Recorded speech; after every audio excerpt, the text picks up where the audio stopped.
Hi everyone, and welcome to āYU Academy. My name is Jessica Valella and I'm a doctor of Ayurvedic medicine. In this talk, I want to walk you through the preparatory study required for successful training in Ayurvedic medicine today. So there are several different levels of this, and if you're watching this video, most likely you are intending to be a student of, or you're researching the potential of being a student of Ayurveda outside of India. If you are planning on studying Ayurveda in India, then much of what I'm going to say here probably will apply to you, but in a very different way where it'll be much more advanced. So outside India today, we have quite a variety of training programs available. And what I'm going to speak to, what I really want to focus on is the highest level of training. I want to talk to the student audience who is intending to actually learn the depths of classical information and knowledge and be able to apply the science of Ayurveda effectively and correctly outside of India. So what I'm going to say might be a little too advanced if you're intending to study Ayurveda for personal health and wellness, which is totally fine. That's just a different area. It's a different department. And a lot of this, while it would help you, is definitely not necessary for learning Ayurveda for personal health. So those who are hoping to go into Ayurveda for professional practice, or perhaps add Ayurveda to a professional practice in healthcare that they already do, these would probably be the best students actually, will benefit from listening to this whole talk and going through the step-by-step points that are really important in preparatory study. So let me first start by just doing a quick recap of what Ayurveda is. And Ayurveda is a complete holistic system of healthcare or medicine that is primarily practiced in India today and perhaps is the longest continuously practiced system of healthcare known today in the entire world. Ayurveda has a huge history behind it, and it has the flexibility and the knowledge and complexity inherently built into it to adapt to different people, different places, and different time periods, as it has demonstrated for thousands of years already. So it would make sense that a lot of people would want to learn Ayurveda today, and there are quite a few ways of going about and doing that, which I've discussed in another video. Feel free to watch that one. Here today, I just want to help you get ready for professional training if that's the direction that you are headed in. Even if you're not 100% sure of whether professional Ayurveda is right for you, listen to this video anyways, because it'll help weed things out, it'll help clear things up for you. And if Ayurveda is not right for you, you'll know pretty quickly on, just based on the preparation required to study it properly.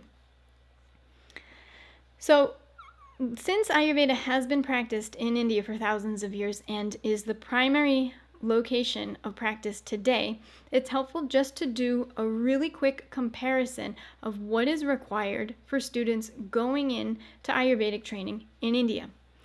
So keep in mind that the minimum level of training in India is a 5.5-year full-time medical education program called the Bachelor of Ayurvedic Medicine and Surgery.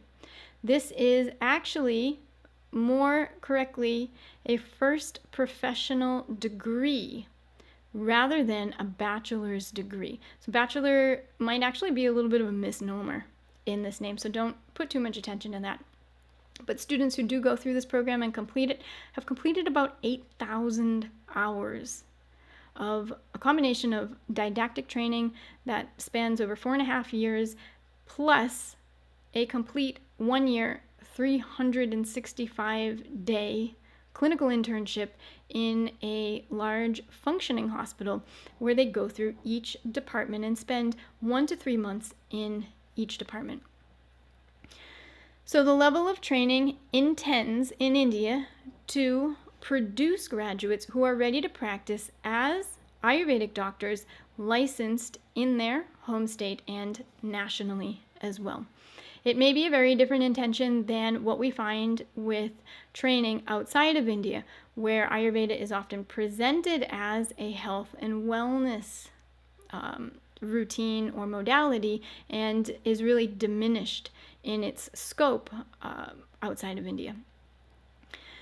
So in that context, what we see is in India, students who go into the BAMS program, or the Bachelor of Ayurvedic Medicine and Surgery program, they are expected to have completed 12th grade, which in India is called 10+2. So the 10th grade, and then they do 2 more years where they've kind of chosen a track.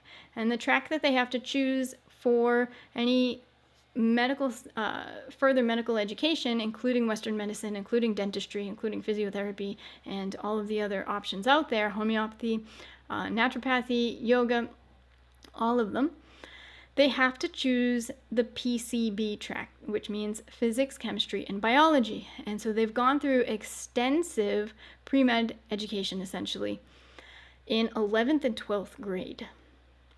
Now, that's quite different from what we see in the US, where kids coming out of high school in many situations are still not quite sure what they want to do, except maybe a small proportion of them would have prepared to that degree or to that level. So students go into Ayurveda much earlier in general in India. And in fact, the average age is about 18 or 19 years old to head into the 5.5-year BAMS program. And so they go in with this intense PCB, physics, chemistry, and biology pre-med education. And many of them also would have had a background in Sanskrit. They would have taken Sanskrit for anywhere from 1 to potentially 8 years or 10 years in some cases in their primary education, meaning in 1st through 10th grades. And so their level of knowledge of Sanskrit can be very, very in-depth, where they can speak and read and write the language, converse in the language as if it is, they're completely fluent in Sanskrit, essentially. They're at a huge advantage when they go in this way because they have a very strong background in Western sciences, and they have a very strong background in the language of Ayurveda, which is Sanskrit and has been Sanskrit for thousands of years. So let's take a look now at what is required to study Ayurveda professionally outside of India. Now, since the practice of Ayurveda, or the system of Ayurvedic medicine, is in relation to the human body, and the goals of Ayurvedic medicine are, number 1, to maintain the health of the healthy, and number 2, to cure the diseases of the sick, it is imperative that students going into Ayurveda at a professional level be very knowledgeable about human anatomy and physiology. And this is absolutely from a Western perspective.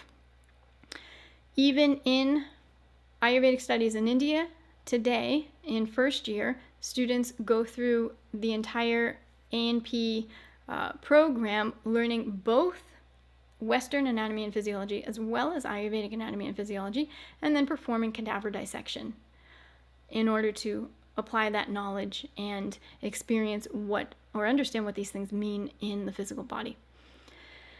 So trying to replicate that outside of India for folks who don't come from a healthcare background, especially who don't come from a medical background, can be pretty challenging. Thankfully, there are more tools than ever available today for free online, and you can find some pretty helpful links on the āYU Academy study prep page, which is linked in the description box below. And these provide the knowledge required in human anatomy and physiology in various levels. So because there is such a variety of programs out there, what we really want to try to aim for is that students coming into Ayurveda have already completed college level human anatomy 1 and 2. Ideally, there would also have been some amount of dissection training.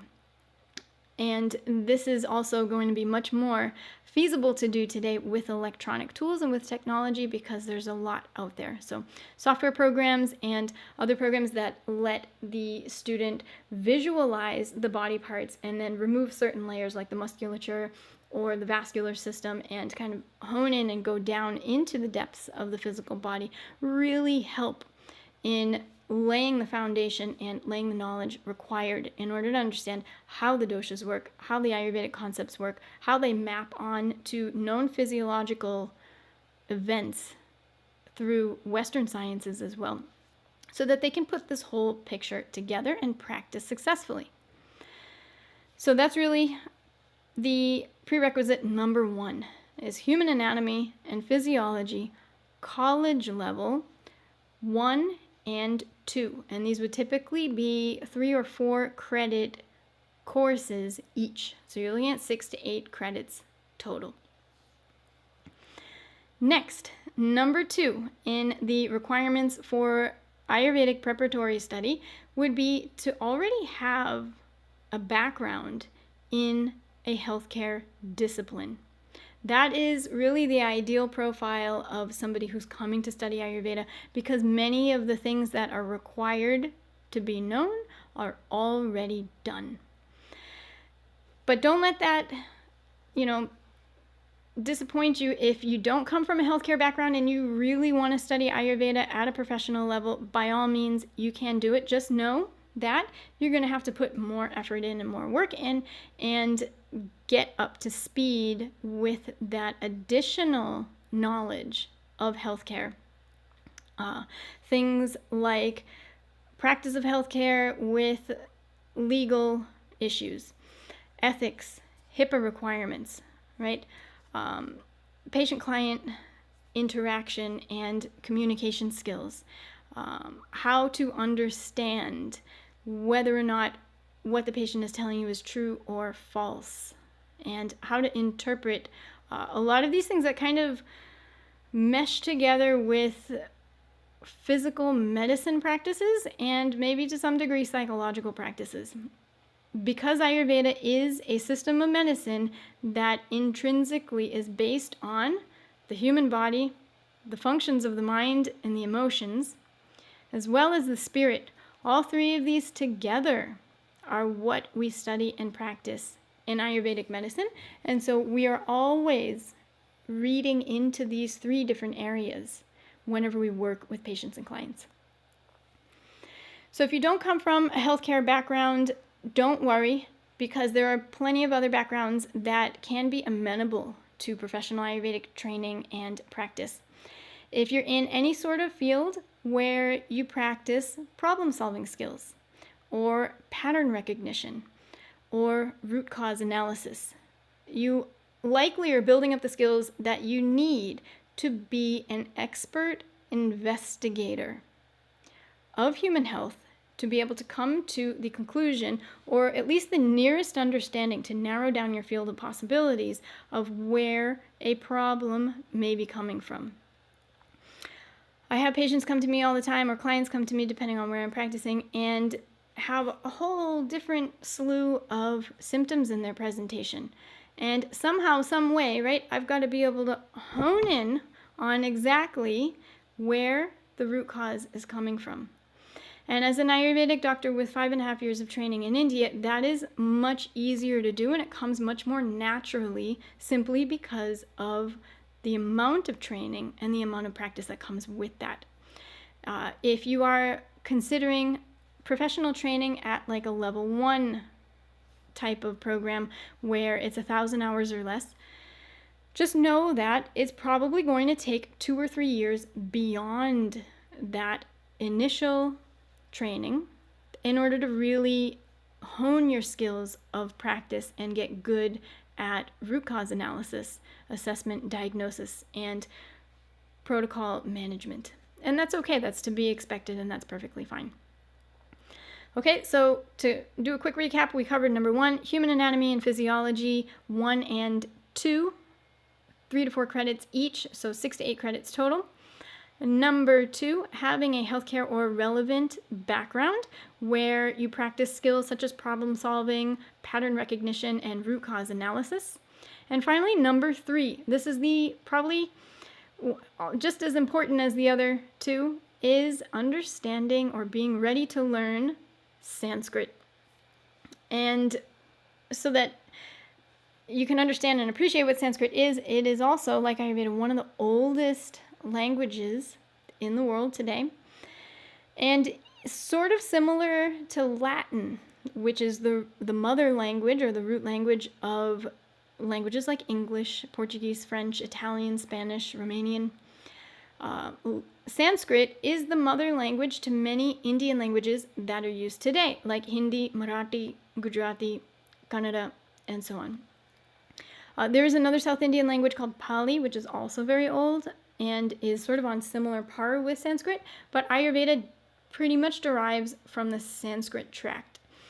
And so when we are learning Ayurveda, especially outside of India, the expectation is that we must become familiar with a pretty significant vocabulary or jargon of Ayurvedic medical terms. If you've started sort of testing the waters of Ayurveda to see if this is something you can even handle, you may have come across terms like dosha, vata, pitta, kapha, srotas, agni, dhatus, mala, and so on and so forth, and there's so many more. And these terms essentially refer to concepts. These are the fundamental primary concepts that must be understood in order to practice Ayurvedic medicine successfully. Going into higher levels, more advanced training in Ayurveda like level 2 or level 3 requires even more memorization of Sanskrit terms, in addition to memorization of what are known as Sanskrit Slokas. And a shloka is a line of Sanskrit. It's kind of like a sentence or an aphorism or a verse. And so whenever anybody studies like a classical text of some sort, it might be the Bible, it might be the Quran, it might be any other sort of very traditional type of literary work, and I don't mean to just only refer to religious texts, but many of these Ayurvedic texts were written along with other texts that are religious texts. In any case, there is a certain poetic meter that's used for many of the Sanskrit shlokas or the verses in classical literature.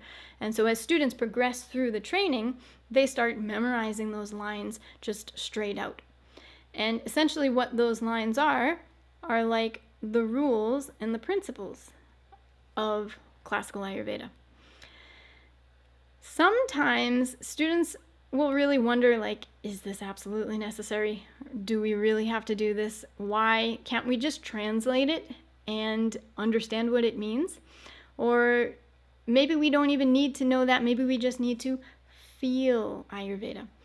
All of these sorts of thinking patterns around this are, in my opinion, very disrespectful to the science, which has maintained itself in the way that it is for 3,000 to 5,000 years or more.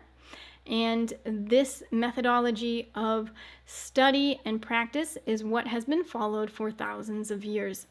We can see this in other traditional systems of medicine, like Chinese medicine as well. Students will typically be expected to memorize enormous volumes of information. And quite frankly, the loss of this as a practice in education is going to be very detrimental to future generations. And so bringing that practice into yourself, and now, of course, pretty much all, many students who come to me and come to āYU Academy to study will say, oh, but I have trouble memorizing. My memory is really poor, and I look everything up when I need it, right? Well, hey, that's actually something that, if you were to practice that, is going to be a huge help for you and your physical health and well-being for the rest of your life as well. So there's so many benefits to learning Sanskrit. The brain can develop in many more ways when an individual learns multiple languages. And so this is a wonderful opportunity to do something that's challenging, but at the same time, very achievable, and build yourself up and also learn how to do something which is relatively complex and requires skill to be able to perform. So when we learn Sanskrit as part of Ayurveda or Ayurvedic professional training outside of India, the primary focus here is on the alphabet and the terminology. We are not really expecting that students should be able to take original literature in Sanskrit and translate it word for word. That is not actually a feasible expectation because Sanskrit is one of the most complex languages in the world. I think it is up there with Mandarin Chinese and Malayalam, which is a South Indian language that coincidentally is spoken by the people who, in many opinions, practice Ayurveda the best. So that, along with languages like German, which follow a declension system. Sanskrit is kind of in the same realm as many of those languages, and so it is exceptionally complex. So just a basic understanding of the language, of the alphabet, how to pronounce the different sounds in the alphabet, and then how to memorize terms and attach those terms to concepts, understanding of specific concepts in the learning process. That's the expectation of how we use Sanskrit in professional training. Okay, so those are really the three main prerequisites that are required for professional Ayurvedic study outside of India: human anatomy and physiology, 1 and 2, healthcare or relevant background, and Sanskrit, number 3.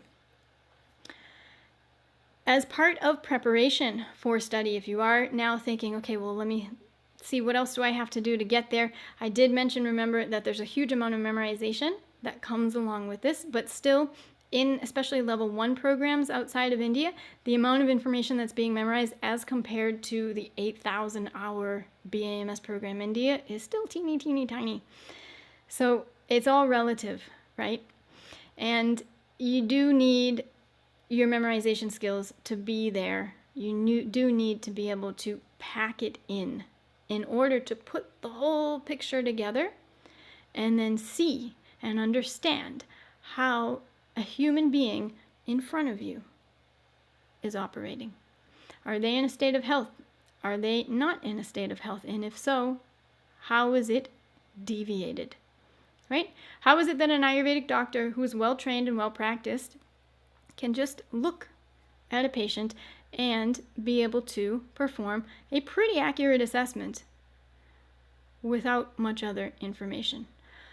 These are the kinds of things that you'll come to understand better once you go deeper into the study of Ayurveda and you see literally just how much information is there to memorize, because it's like, when the body is in this state, these are the signs and symptoms. When the body is in that state, these are the signs and symptoms. When this is increased, these are the signs and symptoms. When that's decreased, these are the signs and symptoms. And so to be able to wrap your head around all those things and then be able to come to an understanding and practice of this is what it must be, right? There has to be a huge foundation of correct knowledge in one's memory banks in order for them to draw upon in clinical practice. So there's really no escape. There's no shortcut to memorization. There's no app of, hey, let me try to scan somebody with this, pulse diagnosis machine and we'll find out exactly what's going on with them. If that were the case, if it were possible, which, maybe someday it will be, technology is pretty amazing in that it can be developed to perform these things, but it's still going to take time. And in the meantime, we do know there is a tried and tested method. There is a system. There is a way to learn Ayurveda and Ayurvedic medicine for competent practice that has worked for thousands of years and will continue to work if people come and they put the effort in. So if you are planning on looking further into Ayurvedic professional training, please head over to the āYU Academy study prep page and have a look at some of the videos there. There are also videos on learning optimization. What can you do in preparation to come to this training so that you have the study skills needed and you are ready to take in this huge tsunami of information and splice and slice everything up into a way that you can memorize it and retain it. That is really the key. And so these kinds of skills, if you don't already have them, they can absolutely be learned. And going through a process like this, like studying Ayurveda professionally in a proper training program, a rigorous training program, this will absolutely test your skills in that way and certainly help you develop your skills so that by the time that 1-year training program is over, your memory is much better. Your logical thinking is much better. Your analysis is much better. You're in a position to now think scientifically using a holistic traditional system of medicine to apply in modern times. So this is what I hope that will excite people and encourage people to come do the hard work, do the heavy lifting that it takes to really understand Ayurveda and put the time and effort in so that you can not only experience the benefits for yourself and your own personal health, but pass that on and share it with your patients and clients and just see how well Ayurveda works today. All right, thanks everyone. I hope this was helpful and I look forward to seeing you again. Go ahead and hit the subscribe button in the box below and let me know what you'd like to talk about next.